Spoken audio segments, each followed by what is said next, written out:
Harihara Veeramallu Pawan career లో చాలా special. Pawan చేస్తోన్న తొలి పీరియాడిక్ మూవీ, తొలి కాస్ట్యూమ్ డ్రామా, తొలి హిస్టారికల్ మూవీ, ఇలా ఎన్నో స్పెషాలిటీస్ ఉన్న ఈ ప్రాజెక్ట్ చాలా డిలే అయింది.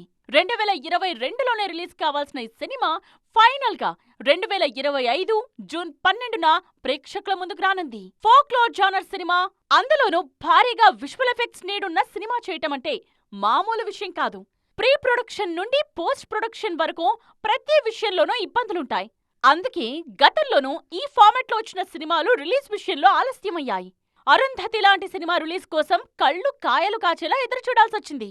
ఆలస్యంగా రిలీజ్ అయినా అందరికీ షాక్ ఇచ్చే రేంజ్ లో సక్సెస్ సౌండ్ చేశాయి ఫోక్లోర్ మూవీస్.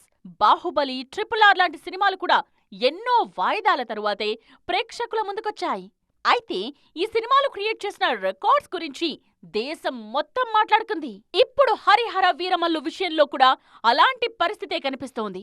నిన్న మొన్నటి వరకు పెద్దగా సందడి కనిపించకపోయినా రిలీజ్ డేట్ లాక్ అయిన తరువాత బజ్ పెరుగుతోంది. ప్రతి అప్డేట్ టాప్ లో ట్రెండ్ అవుతోంది. ఈ జోరు చూస్తుంటే కంటెంట్ ఏం మాత్రం కనెక్ట్ అయినా పవన్ రికార్డ్స్ తిరగరాయటం ఖాయమంటున్నారు ఫ్యాన్స్.